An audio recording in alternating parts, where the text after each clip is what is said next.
Welcome to a new video. Primary TET 2022 উত্তীর্ণদের তথ্য ফাঁস। হ্যাঁ, আপনারা ঠিকই শুনছেন, সমস্ত তথ্য সোশ্যাল মিডিয়াতে ভাইরাল। প্রায় 1.5 লক্ষ টেট উত্তীর্ণ ক্যান্ডিডেটের যে সার্টিফিকেট বলুন বা তার ডিটেলস বলুন, সেটা কিন্তু পাবলিকলি অ্যাভেলেবেল হয়ে গেছে।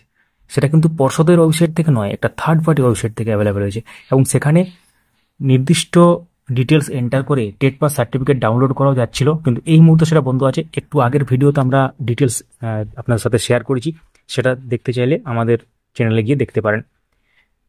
এবং এই ব্যাপার নিয়ে মাননীয় পর্ষদ সভাপতি গৌতম পালবাবু কি প্রতিক্রিয়া দিলেন বা তিনি কি বললেন, এই যে তথ্য থার্ড পার্টি ওয়েবসাইট থেকে ভাইরাল হয়ে গেছে, সেটা আপনারা এই ভিডিওর মাধ্যমে জানতে পারবেন। সঙ্গে থাকুন, দেখতে থাকুন। অবশ্যই চ্যানেলটিকে সাবস্ক্রাইব করে রাখুন, পাশের বেল আইকন প্রেস করে অল করে দিন, তাহলে ইম্পর্টেন্ট আপডেটগুলো মিস করবেন না। যারা সোশ্যাল মিডিয়া থেকে দেখছেন, পেজটিকে ফলো করে রাখুন। শুরু করা যাক।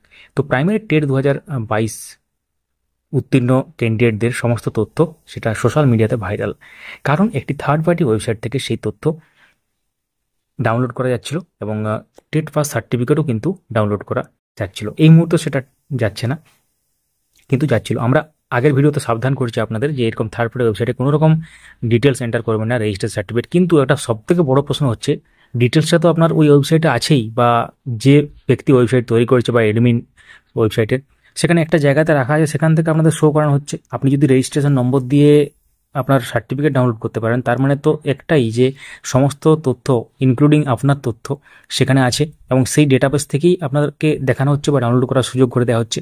তো এখন প্রশ্ন হচ্ছে, এভাবে কিভাবে এই তথ্য একটা থার্ড পার্টি ওয়েবসাইটে যায় বা একজন ব্যক্তির কাছে যায়, সেটা এখন দেখার বিষয়।